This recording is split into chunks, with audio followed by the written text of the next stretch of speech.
Why smart people stop trusting their own judgment. One of the most unsettling experiences for intelligent people is the moment they realize they no longer trust their own judgment. Not because they suddenly became less capable, but because the environment around them became harder to interpret. They begin second guessing decisions they once would have made confidently. They read more advice, seek more opinions, consume more information. And yet, the more input they gather, the less clearer the path forward seems. This is not a failure of intelligence, it is something deeper. It is the collapse of internal decision authority. Under pressure, something subtle begins to happen inside the decision making process. The internal signal that normally guides judgment becomes harder to hear. Fear enters the system. Uncertainty increases. Consequences feel larger. And slowly, the person begins searching for validation outside themselves. Advice, frameworks, experts, opinions. At first, this seems reasonable, but then something dangerous begins to happen. Each additional voice introduces more noise into the system, and the original internal signal becomes harder and harder to detect. You see, what many people don't realize is that this process does not only affect your mind, it affects your entire human system.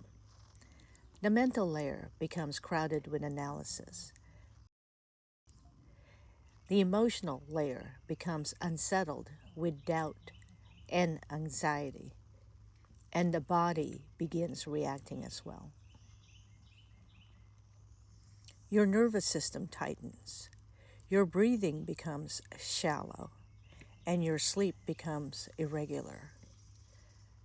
There is a constant sense of internal pressure, even when nothing externally dangerous is happening. This is the somatic response to cognitive distortion.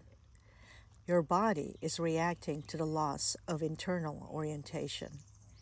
And when your body loses its sense of stability, decision making becomes even more difficult. You see, clarity requires more than thinking. Clarity requires the alignment of mind, body, and emotion. You can see this pattern everywhere. Founders who once built companies with bold decisions suddenly hesitate. Operators who once moved quickly begin overanalyzing every move. People who once trusted their instincts begin waiting for consensus before acting. But consensus rarely appears when the stakes are high.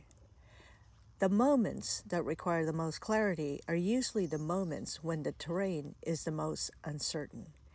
And that is exactly when people lose confidence in their own perception.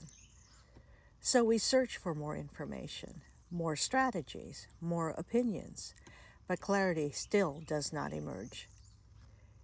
Because the real problem is not lack of information.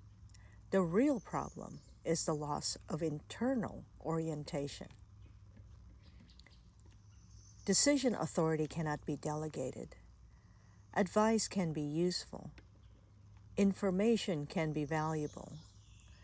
But the final signal that determines action must come from within the person actually navigating the terrain. When people lose connection to that internal signal, they begin navigating by noise instead of clarity. And even highly intelligent individuals begin making worse decisions, not because they lack intelligence, but because their navigation system has been disrupted.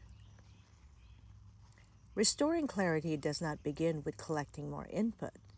It begins with stabilizing perception. When the mind quiets, when the emotions settle, when the body relaxes enough to feel grounded again, that is when the internal signal begins to return, and decisions that once felt impossible begin to feel obvious again. Many of the decision failures people experience today are not failures of intelligence or strategy. They are failures of orientation under pressure. Understanding how perception becomes distorted in high stakes environments is a central theme in my work on decision architecture and forward movement. You see, once perception stabilizes, the path forward often becomes far clearer than it first appeared. Take what you need, and when you are ready, step back into the world.